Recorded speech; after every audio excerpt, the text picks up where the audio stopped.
Beynəlxalq radio Azərbaycan və Ermənistan arasında Ötən həftə Türk dünyasında qeyri-qanuni hərbi qruplaşma. Azərbaycanın səsi efirdədir. Proqramımız davam edir.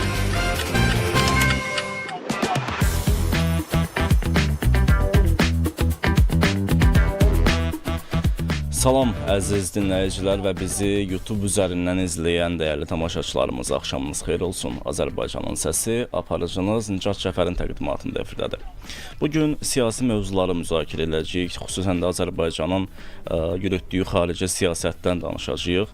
Və qonağımız var təbii ki, qonağımızı təqdim etmək istəyirəm. Qonağımız politoloq İlyas Hüseynovdur. Xoş gəldiniz İlyas müəllim. Xoş gördük Nicat müəllim. Necə dəf alır fəhəmiz? Şükür, Həmişə yaxşı olsun. İlyas müəllim, bilirik ki, bizim xarici siyasətimizin əsas xəttini həmişə siyasi münasibətlərdə tarazlıq təmin eləyir. Və məsələ ötən həftə deyərdim Makedoniyanın prezidenti də bizim qonağımız oldu ölkəmizdə və bu münasibətlərin çərçivəsində danışardıq. Çox sağ olun dəvətə görə və maraqlı suala görə. Çünki ümumiyyətlə Azərbaycanla Balkan regionu dövlətləri arasında münasibətlər son dövrlər, yəni son 5 il ərzində kifayət qədər intensiv xarakter daşıyır. Çox doğrudur. Burada geopolitik faktorlar önəmli rol alır və eyni zamanda Rusiya-Ukrayna müharibəsinin yaratdığı geosiyasi vəziyyətdə, münasibətlərdə yaxınlaşdırıcı faktor kimi üzə çıxmaqdadır və bu xüsusda Azərbaycanın karbon-hidrogen ehtiyatlarına ehtiyac yüksəlir. Azərbaycan Avropa İttifaqının enerji təhlükəsizliyində mühüm rol oynayır və eyni zamanda Avropa İttifaqına üzv dövlətlərin bir çoxu ilə 10-a yaxın dövlətlə strateji münasibətlərimiz vardır və bu Azərbaycanın xarici siyasətində qərb vektorunun da kifayət qədər paya malik olmasını göstərir və mətbuat konfransında da cənab Prezident İlham Əliyevin çıxışında biz gördük ki, Şimali Makedoniya istiqamətində münasibətlərdə ticari, iqtisadi, siyasi, enerji, nəqliyyat payının bir qədər artırılması istəyi vardı. Yəni bu niyyət hesab edirəm ki, bu səfər çərçivəsində həm də bir qədər də münasibətlərdə daha yeni inkişaf mərhələsini formalaşdırır. Balkan ölkələri üçün. Və bu mövzu mənə çox doğma mövzudur. Mən özüm Yunanşünasam ixtisasca və Şimali Makedoniyanın qonşuluğunda cənub ərazisində yerləşən Yunanistanla Azərbaycan arasında münasibətləri akademik səviyyədə araşdırmışam. Mənim dissertasiyam elə bu mövzuya həsr olunmuşdur. Elə uzun illər ərzində Makedoniya ilə Yunanistan arasında ad problemi var idi. Və bilirsiniz ki, Yunanistan həm də Şimali Makedoniya formasında hazırki dövlətin adlandırılmasını təklif eləyirdi və həmən dövrdə Yunanistanla Şimali Kipr arasında, Şimali Makedoniya arasında deməli Yunanistanda hakimiyyətdə solçular idi. Aleksis Tsipras dövründə referendum keçirildi və bu mövzunun özünü də Beynəlxalq Münasibətlər Təhlili Mərkəzinin təşkil etdiyi bir tədbirdə həm də bir case kimi təqdim etmişdilər. Yəni bizim öz hazırki sülh və nizamlanma prosesimizdə Ermənistana təklif etdiyimiz məsələ, şərtlər Ermənistan konstitusiyasının dəyişdirilməsi ilə bağlıdır. Referendumla bağlıdır və Yunanistan Şimali Makedoniya mövzusu bizə həm də müqayisə üçün ona görə maraqlıdır ki, orada referendumla sülhə nail olmalıdır. Bəli, və ərazi problemlərinə, növbəti nəsillər üçün mübahisələrə son qoyuldu. Yəni Yunanistan ərazisində şərqi Makedoniya, qərbi Makedoniya prefektoriyaları var. Necə bizdə məsələn şərqi Zəngəzur, qərbi Zəngəzur mövzular oxşardır. Və orada baxmayaraq ki, həm Makedoniya ərazisində, həm də Yunanistan ərazisində kifayət qədər ciddi mitinqlər, nümayişlər oldu. Sonra onlar səngidi. Əhali, politoloqlar, icmalçılar düzgün istiqamət gördülər. Düzgün izah eləyə bildilər ki, bu yeganə çıxış yoludur. Çünki burada da bir geopolitik amil var. Çünki Şimali Makedoniya adını alması dövlətin ölkənin həm də Avropa İttifaqına və NATO üzvlüyünü formalaşdırırdı. Və burada baxmayaraq ki, dini baxımdan, pravoslavlıq baxımından Yunanistan ilə həmən dövrdə hakimiyyətdə olan solçular koalisiyası ilə, Siriza partiyası ilə Rusiya arasında çox yaxın münasibətlər var idi. Lakin bu adın dəyişdirilməsi NATO-nun şərqə doğru daha da genişlənməsinə gətirib çıxardı və Afina ilə Moskva arasında münasibətləri də gərginləşdirdi. Ona görə Şimali Makedoniya bizim üçün maraqlı dövlətdir. Biz orada olan prosesləri diqqətlə izləmişik, analiz etmişik və hazırda məsələn deyək ki, Serbiya, Xorvatiya, Bosniya-Herseqovina, Sloveniya kimi dövlətlər, Slovakiya, Azərbaycanın enerji resurslarına maraq göstərir. Macarıstanı mən xüsusilə burada ayırmaq lazımdır və o geostrateji mövqeyi birbaşa olaraq Rusiya xammalına, qazına olan asılılığı formalaşdırıb Azərbaycan qazı alternativ sayıla bilər və şaxələndirilir. Ona görə də burada Şimali Makedoniya ilə Azərbaycan arasında enerji sahəsində əməkdaşlıq ənənəvi olaraq bu regiona xas olan karbohidrogen ehtiyatlara ehtiyac səbəbindən yeni bir mərhələyə qədəm qoyur və Şimali Makedoniya həm də Azərbaycan qazının alıcısına çevrilir. Bu rəqəmlərə təsir eləyəcək, ticarət dövlətinə təsir eləyəcək, amma həm də siyasi faktor, geopolitik faktor, böyük bir coğrafiyada əməkdaşlıq imkanları, yəni şərq ilə qərb arasında Zəngəzur dəhlizinin açılması ilə həm də bu dövlət üçün Türkiyə Yunanıstan sonrakı mərhələdə Şimali Makedoniya və tranzit imkanları, aşırma qabiliyyətinin yüksəlməsi imkanları burada Skopje ilə Bakı arasında münasibətləri formalaşdırır. Məsələ budur ki, bunu başa düşməyən bir ölkə var. Bəli, Ermənistan. Doğru keçid etdiniz, çünki Ermənistan bu kaprizləri ilə və yaxud əsassız şərtləri ilə, hətta Paşinyanın Zəngəzur dəhlizi mövzusunda təklif etdiyi yeni bir plan ilə özünü regional əməkdaşlıq layihələrindən kənarda saxlayır. Azərbaycanın Bakı-Tbilisi-Qars, eləcə də qərb marşrutu üzrə qara yolu var. Zaten var. Müharibədən əvvəl də var idi, indi də var. İran üzərindən yeni bir alternativ yol çəkilir. Araz dəhlizi onu adlandırırlar. Araz çay üzərində körpülərin tikilişi ilə avtomobil yolu və dəmir yolu şəbəkəsi formalaşdırılır. Zəngəzur dəhlizi də açılacaq. Cənab Prezident ilin əvvəlində 7 yanvar tarixində yerli televiziya kanalları müsahibəsi zamanı önəmli bir tezis irəli sürdü ki, mütləq Zəngəzur dəhlizi açılacaq. Yəni bunun açılışı əlbəttə ki, sülh yolu ilə, danışıqlar yolu ilə, diplomatik üsul və vasitələrlə həyata keçiriləcək, həllini tapacaq. Amma bunun özünü də səhv bir formada təqdim edən İrəvan öz havadarları vasitəsilə gərginliyi artırır, əsassız narrativlər irəli sürür və ötən gün Kalibr informasiya portalının yaydığı məlumatda da aydın şəkildə görünür ki, öz hegemonluğunu irəli sürməyə çalışır. Hətta təxribatların həyata keçirilməsi ilə bağlı ifşa bu materialda öz yerini alır və aprel ayında ehtimal olunur ki, Ermənistanın Azərbaycanla şərti sərhəddə təxribatları ola bilər. Yəni əgər bu informasiya məkanında geniş oxucu kütləsinə çatdırılırsa, deməli Azərbaycanın xüsusi xidmət orqanları da, Müdafiə Nazirliyi də, Sərhəd xidməti də bundan məlumatlıdır. Və istənilən təxribatlara biz tutarlı, kəskin cavab verməyə hazırıq və istər Fransa, istər elə həmən Yunanistan və yaxud Hindistan, ABŞ vasitəsilə silahlanma, müxtəlif silahlara çıxış əldə etmək Ermənistana heç nə qazandırmayacaqdır. Həmən o Hindistandan alınan Akash hava hücumundan müdafiə sistemləri, raketləri və digər silahlara güvənmək Ermənistan üçün, dövlətçilik üçün yeni bir fəlakətlərə yol açır. Silahı istifadə edən əsgər yoxdur. Bir məsələ var.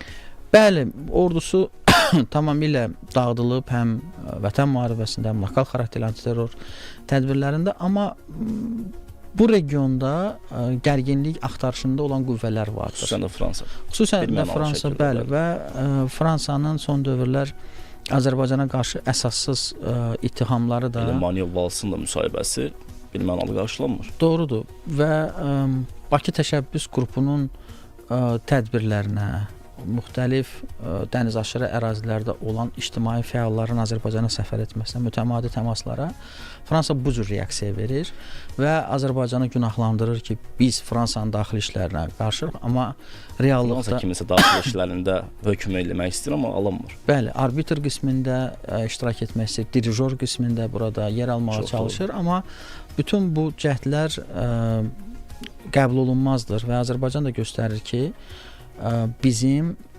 balaca dövlət olsaq da Fransa ilə müqayisədə siyasi baxımdan təhsil imkanlarımız Fransa qədər geniş olmasa da biz öz müstəqilliyimizi, suverenliyimizi, ərazi bütövlüyümüzü qoruyuruq və hətta Fransa kimi böyük bir dövlətə qarşı da nüvə dövlətinə, BMT Təhlükəsizlik Şurasının daimi üzvü, Avropa İttifaqının aparıcı qüvvəsi olan dövlətə qarşı da fəaliyyətimizi təşkil eləyirik və bu fəaliyyət dinc fəaliyyətdir. Çox doğru. Heç də Fransa xalqına qarşı deyil. Yalnız dənizaşırı ərazilərdə hüquqları pozulmuş şəxslərin hüquqlarının müdafiəsi, onların bu ərazilərdə təbii ehtiyatlara, mineral resurslara sahiblik imkanları və Fransanın yalnız bölgədə keçirdiyi destruktiv siyasətin müzakirəsini təşkil edirik. Və bu müzakirələrdə də mən dəfələrlə iştirak etmişəm. İnanın nə qədər insanlıq və bəşəriyyət əleyhinə fəaliyyətlərdən burada söz açılır. İnsanlar üzərində tibbi tədqiqatlar, nüvə tədqiqatları nəticəsində tullantıların bu ərazilərdə bastırılması, Fransa ərazilərindən vaxtilə ora zorla insanların köçürülərək assimilyasiyaya məruz qalması və digər quldarlıq məqsədi ilə orada olan ərazilərin Fransada böyük sahibkarların evlərində işlədilməsi və digər bu cür şəxslər var ki, hansı ki təhsildən məhrum olurlar, səhiyyədən məhrum olurlar və digər bu cür insanlıq əleyhinə fəaliyyəti həyata keçirən ekologiya ziyandır. Ən qorxulusu. Burada müxtəlif mövzular var. Yəni tibbi mövzular var, ekoloji mövzular var və insanlıq əleyhinə olan mövzulardır və bu cür əgər Fransa tarixi keçmişindən utanmırsa, bu xalqlar, dövlətlər qarşısında üzr istəmirsə, əksinə özünə bəraət qazandırmağa çalışaraq Cənubi Qafqaza da dənizaşırı ərazilər kimi yanaşırsa, biz də öz yerini Fransaya göstəririk və bu tədbirlər vasitəsilə bu cür nümayişkaranə işlə göstərir və bunda iki tərəfi var. İlyas müəllim, dostunu göstər deyim kimsən. Bəli. Ermənistanın dostu Fransadırsa demək olar ki, eyni millətdən ibarətdir. Bacılar deyərdik də, yəni necə ki çox doğru bu təyinat formalaşmışdı onlar arasında münasibətə. Ona görə də hesab edirəm ki, bu Azərbaycanı ittiham etmək tamamilə yol verilməzdir və nə qədər ki ölkəmiz əleyhinə qeyri-konstruktiv mövqedən Paris çıxış eləyəcək, daha növbəti cavab alacaq. Bəli, növbəti bu cür cavabları daha da kəskin, daha da layiqli olacaqdır və çünki burada əvvəlki ilkin dövrlərdə Vətən müharibəsindən sonra bastion zirehli maşınlar əgər verilirdisə, sonrakı dövrdə gecəgörmə cihazları, qumbar atanlar, tank əleyhinə idarə olunan raketlər, hava hücum müdafiə sistemləri və daha ağır, eləcə də hücum xarakterli silahlar ötürüldükcə biz əlbəttə ki, əlimizi qolumuzu sallayıb buna sadəcə seyirci mövqedə qalmayacaq. Çünki Ermənistan 30 il ərzində Azərbaycan torpaqlarını işğal edib, bölgədə vandalizm, barbarlıq həyata keçirib, Azərbaycanın ərazilərini dağıdıb, ekologiya külli miqdarda ziyan dəyib, urbisit, kultursit, ekosit törədilmişdi və əlbəttə Ermənistan silahlanmasının hansı nəticələrə gətirib çıxaracağını biz yaxşı bilirik. Zəfər parkı var məsələn. Misal olaraq. Bəli. Orada Fransa sənayesinə aid olan nümunəvi silahlar orada nümayiş olunur, göstərilir.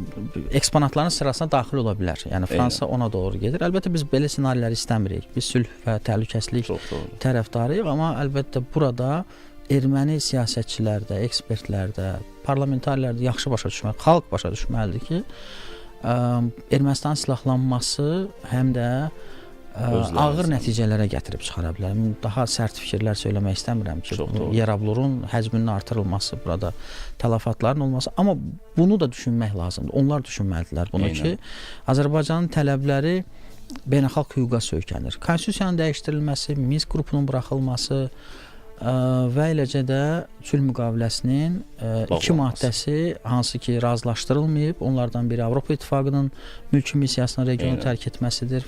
Çünki orada Avropa İttifaqının adı göstərilmədən danışıqlarda qeyd olunur ki, üçüncü qüvvələrə aid olan Ermənistan-Azərbaycan sərhədində iştirak aradan götürülməlidir. Bu da birbaşa olaraq Avropa İttifaqına aiddir. Yaxınlarda da binokul diplomatiyası davam edir. Bəli, Qubadlı, ondan əvvəl şimal istiqamətində, Zəngilan istiqamətində və bütün bu kəşfiyyat məlumatları, bütün bu gözlə görünən açıq mənbələrdən alınan məlumatların əsasında bu məqalə dərc olunmuşdur ki, bütün bu bizim mövqelərimizin izlənilməsi, silah alış-verişi, ritorikanın dəyişməsi, ali səviyyədə görüşün keçirilməməsi, müxtəlif səviyyələrdə təmasların olmaması, yalnız fərqləndirmək olar delimitasiya komissiyasının, sərhəd təhlükəsizliyi komissiyasının işini, hansı ki ehtimal olunurdu ki, fevralın axırında görüş olsun, indi ola bilsin marta keçirildi, amma bu komissiya həm də növbəti səviyyələrdə görüşün təşkili ilə məşğul ola bilər ki,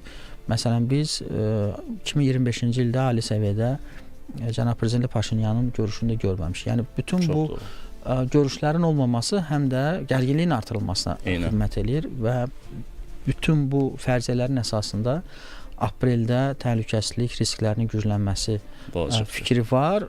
Bunu da biz nümayişkaranə ona görə deyirik ki, müvafiq strukturlar buna hazır olsunlar. Ermənistan yalnız güc ilə sülhə məşğul olur. Düşünürlər ki, güc yolu ilə əldə edəcəklər, amma 30 il ərzində alıbdılarsa o torpağı, güc yolu ilə saxlaya bilmədilərsə, bilmənəli şəkildə neçə il keçib ki, 5 il keçib də müharibədən nə qazana biləcək məsələ? Heç nə, yəni bu il həm də bizim zəfərimizin 5 illiyi idi, konstitusiya və suverenlik ilidir.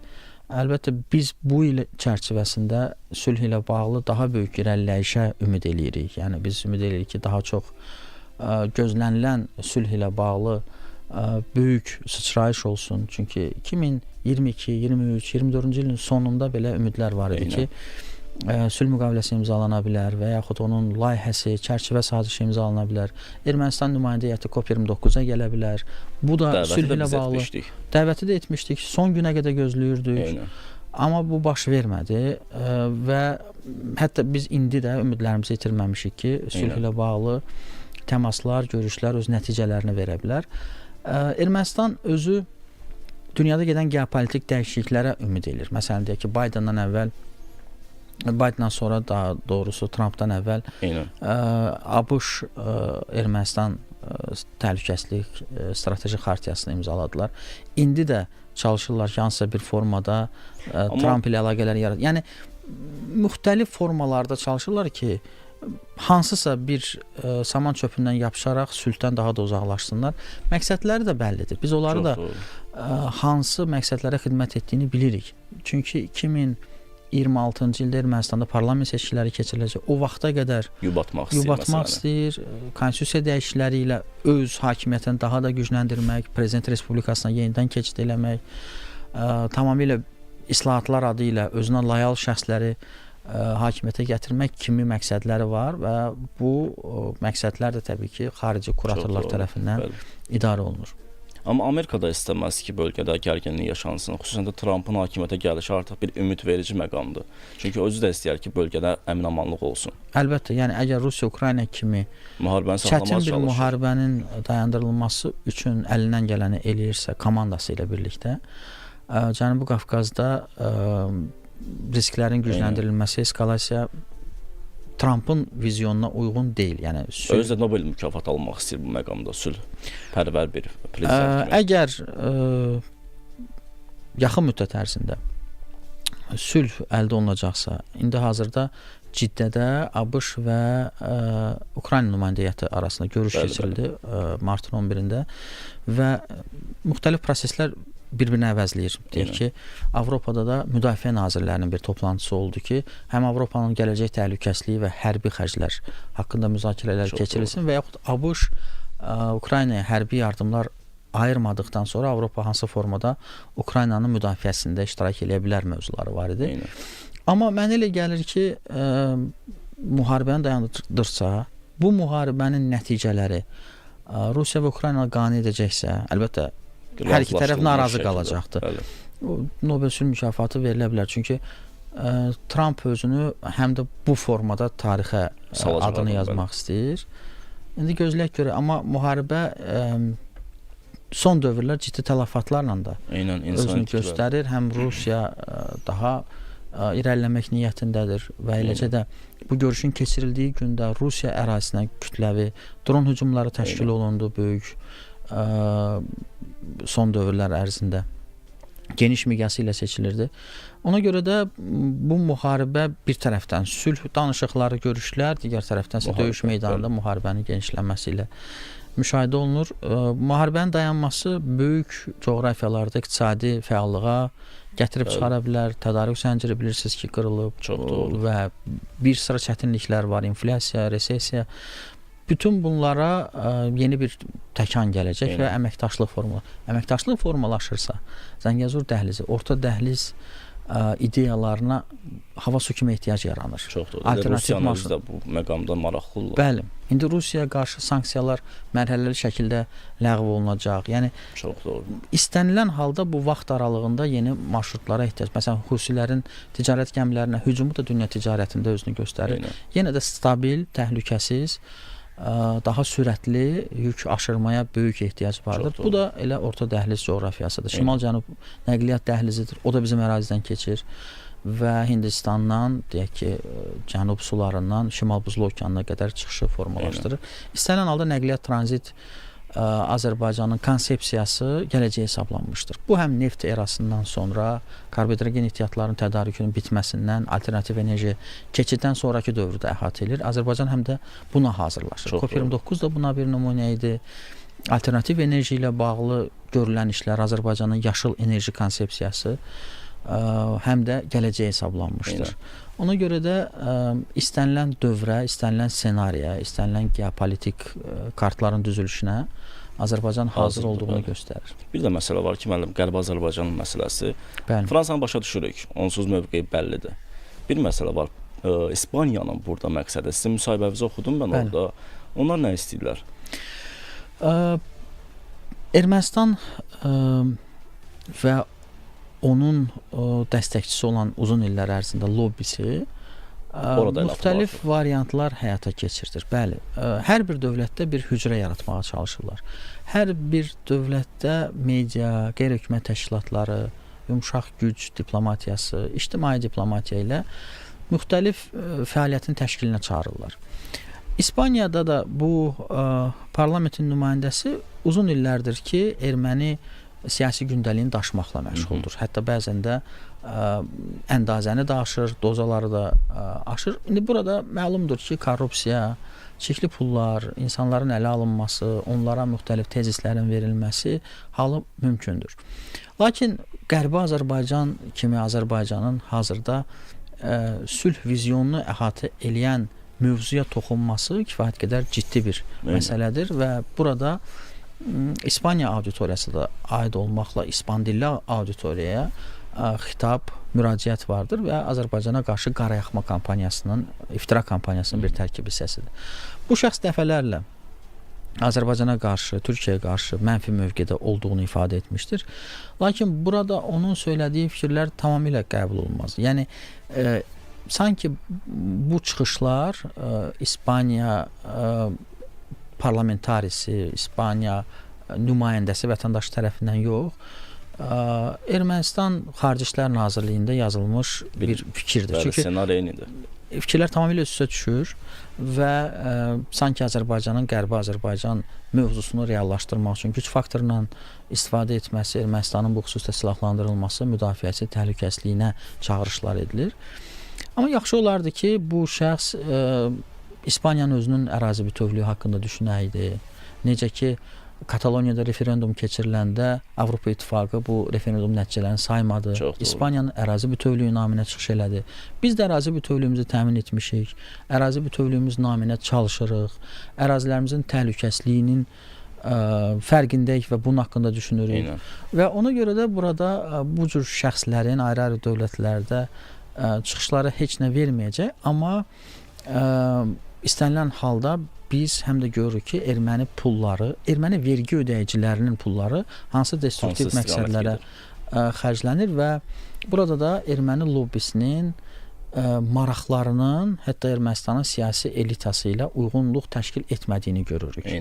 Və hər zaman vurğuladığımız bir mövzu vardır ki, bəlkə də Ermənistanla Azərbaycan arasında sülh müqaviləsi imzalanacaq, amma dünya erməniliyi bunu qəbul etməyəcək və çalışacaq ki, sülhə kölgə salmaq üçün müxtəlif vasitələrdən istifadə eləsinlər. Amma istənilən halda burada Ermənistan mütləq sülhə getməlidir. Sülh ilə bağlı iradə ortaya qoymalıdır. Hətta bu Paşinyanın hakimiyyətinə qarşı müxtəlif təpkiləri də formalaşdıracaqsa, müxtəlif regionda maraqları olan dövlətləri də ayağa qaldıracaqsa, amma Son xilas yoludur biz deyərdik.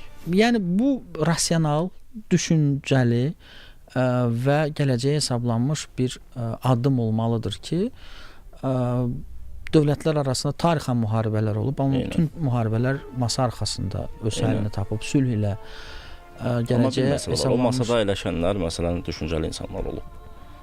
Burada düşüncəli insan varsa əgər bu masanı təşkil edə bilərdi ən azından. Bəli.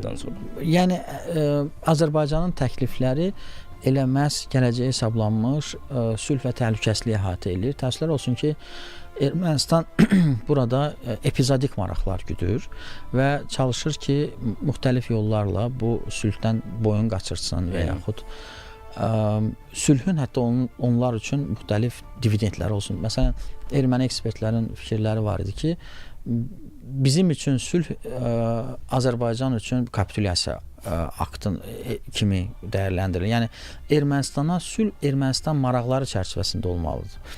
Əlbəttə ki, məğlub tərəf erməni maraqlarının axtarışında olmamalıdır. Bəli. Və burada sülhü belə özləri üçün məğlubiyyət kimi əgər anlayırlarsa, bu tərəflə danışıqlar aparmaq çox çətindir. Mən təsəvvür edirəm Azərbaycan Xarici İşlər Nazirliyinin, Xarici İşlər Nazirimizin, prezidentimizin və deyək ki, prezidentin Allahım ona səbir versin həqiqətən. Danışıqlarda nə qədər gərginlik hökm sürür. Ona görə də hələ biz indi torpaqlarımızı azad eləmişik və qalib hüququnda. Görün işğal dövründə nə tər çətin danışıqlar dövrü olmuşdur və ona görə də bu sülh prosesi mütləq öz nəticəsini verməlidir. Və regionda 3+3 formatı və digər formatlar, ayrı-ayrı 2 tərəfli, 3 tərəfli əməkdaşlıq formatları həm də sülh əsasında əməkdaşlığı görür öz gələcəyin ilə. Məsələn, Ceyhun Bayramovun həm də Qazaxstana səfəri çərçivəsində biz görürük ki, Qazaxstan özü regionda sülhdə maraqlı. Qazaxstan çünki iqtisadi maraqlar da burada rol oynayır. Əlbəttə iqtisadi maraqlar vardır və təhlükəsizlik ilə bağlı münbit bir şərait olmalıdır ki, burada investisiyalar olsun, ticarət olsun, mal dövriyyəsi olsun. Cənab prezidentin məsələ işğal dövründə müxtəlif Avropa ölkələrinin səfərləri çərçivəsində qırmızı xətlə bildirilən bir xüsusi tezisi var idi ki, işğalda olan torpaqlar azad olunmalıdır ki, daha çox region inkişaf eləsin və bu işğal faktorunun aradan qaldırılmasında Avropa dövlətləri özləri maraqlı olmalıdır ki, böyük bir coğrafiyada tərəfdaşlıq münasibətləri yaransın. İndi hazırda biz bu məqsədə nail olmuşuq, amma bizim üçün həm də Qarabağın inkişafı, Şərqi Zəngəzurun inkişafı və sülhün həm də regiona gətirə biləcəyi dividendlər, iqtisadi faydalar olacaqdır. Bizim indi türk qardaş dövlətlərimiz və yaxud digər dövlətlər Qarabağa investisiya yatırırlar, müxtəlif layihələr icra olunur, məktəblər, yaradıcılıq evləri. Amma daha geniş fəaliyyətin təşkili üçün burada həm də sərmayə ehtiyac vardır. Həm binaların təmizlənməsində, həm yaşayış evlərinin, inzibati binaların tikilişində və onların istifadəyə verilməsində. Ona görə də sülh bütün bu prosesləri daha da sürətləndirəcəkdir və hər zaman müxtəlif mərhələlər elə bu sülhdən yaranır. Məsələn, Suriyada Bəşər Əsədin gedişindən sonra ayrı-ayrı dövlətlər humanitar yardım göndərdilər. Səfərlər təşkil olundu zaten. Orada sülhün maraqlı olmasaydı heç kim dəstək olmazdı. Düşünən insanlar var yəni ölkədə. Sadəcə düşünməyən insan Ermənistanda demək olar. Bəli, və o sanki regionun hazırki vəziyyətdə olması, Ermənistanın iyanələrdən asılı olması, ayrı-ayrı layihələrlə, proqramlarla, məsələn, USAID-in layihələri dayandırılıb Trumpın gəlişindən sonra ayrı-ayrı layihələr düşünürlər. Məsələn, Çekiya vasitəsilə USAID-in bir qolunun People in Need proqramı çərçivəsində layihələr icra olunur. Yəni məqsədi, mahiyyəti kənara qoyaraq müxtəlif mənbələr formalaşdırmağa çalışırlar ki, daim xarici bəli, xarici maliyyə axınlarından asılı bir vəziyyətdə. Sanki bunu öyrəşiblər və iqtisadi fəallığın səmərəliliyini təşkil etmək və sülh mühitində yaşamaq onlara maraqlı deyil. Çünki bu formada silah alışını ilə, ideologiya ilə və yaxud dənizdən dənizə Ermənistan xülyaları ilə, bax bu dərslikləri də yazıblar, ideologiyanın da, tarixi də, hər şey saxta olduğu üçün sülh təsəvvürləri də saxtadır birgə yaşayış fəlsəfəsi də saxtadır, sülh niyyəti də saxtadır. Çünki sülh müqaviləsini istənilən vaxt açmağa hazırıq. Zəngəzur dəhlizini istənilən vaxt açmağa hazırıq deyən Ermənistanın siyasi rəhbərliyi konkret əməlli praktiki fəaliyyətə iş gəlib çıxanda, bəli, burada müxtəlif manipulyasiyalar edirlər. Zaten tarixdə də məlumdur ki, bir tayfa olaraq, köçəri bir tayfa olublar. Onların üçün maraqlıdır, yəni bir yerdə daimi yaşamaq. Bəli, bu da hazırki, ola bilsin ki, reallıqlara təsir edən bilən amillərdir, amma onlar üçün əlbəttə hazırda sanki xarici asıllıq daha önəmlidir. Daha önəmli. Yəni Rusiyadan əvvəl hansı formada asılı idilərsə, nəqliyyat, bank, rabitə və digər sahələr. İndi onu diversifikasiya edib qərbə çevirməyə çalışırlar. Amma anlamırlar ki, məsələn, Avrasiya İqtisadi Birliyində olmaq və bu platforma çərçivəsində iqtisadi əməkdaşlıq çox tez bir zamanda Avropa İttifaqına üzvlüklə əvəzlənəcəkmi? Və yaxud ikisində də qalmaq mümkün olacaqmı? Rusiya tərəfi bunu belə bir qiymət verdi ki, Haverçukun timsalında Avropa İttifaqına üzvlük ilə bağlı fəaliyyət, bu kursu tutmaq, Titanika bilet almaq kimidir. Və yaxud hər iki platformada iqtisadi mühitdə qalmaq Ermənistanda mümkün olmayacaq. Bu qurulmuş sistemdən də çıxmaq, gömrük sistemindən çıxmaq, digər sistemə inteqrasiya olunmaq da böyük problemlər yarada bilər. Heç olmasa Ukrayna nümunəsindən öz nəticələrini çıxarsınlar. Bəli. Ümumiyyətlə Zəngəzur dəhlizi açılsa belə nə vaxtsa, orada Ermənistanın mən belə düşünürəm, bir müddət oradan kənarda qalması daha vacibdir. Çünki o psixologiya dəyişməlidir. Hər an təxribat ola bilər məsələsi. Mücət mənim Zəngəzur dəhlizi ilə bağlı böyük bir layihəmin təqdimatı olacaq aprel ayında. Burada çox sağ olun, minnətdaram, elə onun tamamlama işləri, təşkilat işləri gedir. Mən elə gəlir ki, o layihə təqdim olunandan sonra o sorğunun nəticələri geniş ictimaiyyətə təqdim olundu. Orada bir sıra məsələlər vardı. Siyasi, geosiyasi, təhlükəsizlik, iqtisadi, sosial və orada təhlükəsizlik riskləri də var. Yəni Zəngəzur dəhlizinə qarşı terror təhlükəsindən tutmuş, burada Naxçıvan Muxtar Respublikasında yaşayan bizim soydaşlarımızın, respondentlərin həm də onların gündəlik güzarana təsir edə bilən bu nəqliyyat axınından faydalar.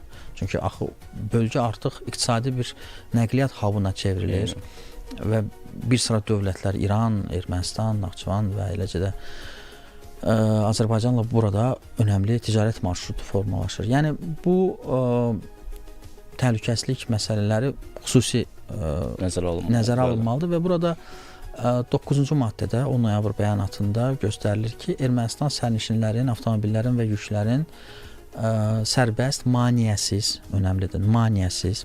Mane o deməkdir ki, burada Ermənistan gömrükçüsü, sərhədçisi yükü yoxlayır, nəzarət edir, təftiş edir. Maneəsiz, yəni heç bir bu maneələr olmadan gediş-gəlişinə şərait yaratmalıdır. Amma təhlükəsizlik təminatını Rusiyanın Federal Təhlükəsizlik Xidmətinin sərhəd qoşunları təmin etməlidirlər. İndi müharibə başlayandan bəri 2022-ci ilin 24 fevral tarixindən burada Rusiyanın bölgədə iştirakının payını azaltmaq məqsədləri güdülür Ermənistanda. Bu da xarici diktə elədir. Məsələn, İran Ermənistan sərhədində Rusiya sərhədçiləri götürüldü. Zvarnov hava limanında çıxarıldı. Hətta Türkiyə Ermənistan sərhəddindən də Rusiya sərhədçilərinin çıxarılması prosesi gedəcəkdir. Nəticədə 102-ci bazanın da ölkədən çıxarılması məqsədləri irəli sürülüb. Necə ki, KTMT-də fəaliyyət dondurulub, Avrasiya İqtisadi Birliyində Avropa İttifaqı ilə əvəzləmək istəyirlər. Yəni belə olan şəraitdə burada Rusiyanın əlbəttə bu dəhliz üzərində təhlükəsizlik zəmanətini görmək istəmirlər. Və kommunikasiyalar üzərində suverenlik fikrini ifadə edirlər ki, biz bu kommunikasiyalara suveren şəkildə nəzarət edə bilərik və eləcə də bu dəhlizin heç bir eksterritorial statusu olmaması fikri irəli sürülür. Azərbaycan bu müxtəlif variantlar arasında əlbəttə öz milli maraqlarına uyğun addımlar atır, amma Nikol Paşinyan imza atıb bu bəyanata. Eynən. İndi o imzasından yayına da bilmir, vurnuxa da bilmir, başqa bir formada. Sadəcə üstünü kənara mal çıxa da alır bilmir. yavaş-yavaş. Ona görə də burada nəqliyyat dəhlizlərinin çox mühüm əhəmiyyəti vardır. Hətta mən beynəlxalq nəqliyyat dəhlizləri kontekstində Zəngəzur dəhlizi ilə bağlı böyük bir araşdırma aparmışdım, məqaləm dərc olunmuşdur.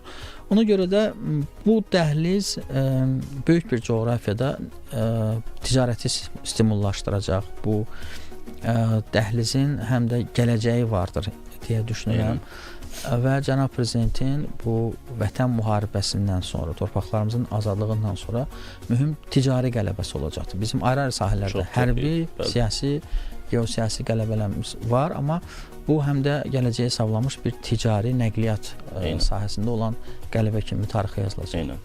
Bəli, İlyas müəllim, gəldiyiniz üçün təşəkkür edirəm. Mən təşəkkür edirəm. Maraqlı müzakirə apardıq sizinlə. Çox sağ olun, sizin sayənizdə. Var olasınız. Dinləyicilərimizə də, izləyicilərimizə xatırladıram ki, studiyada qonağımız dəyərli politoloqumuz İlyas Hüseynov idi. Studiyada aparıcımız isə Nicat Cəfər və bizim pult arxasında əyləşən dəyərli əməkdaşlarımız var. Efir rejissorumuz Qızqayıt Camolova, YouTube rejissorumuz isə Nihat Hacıyev idi.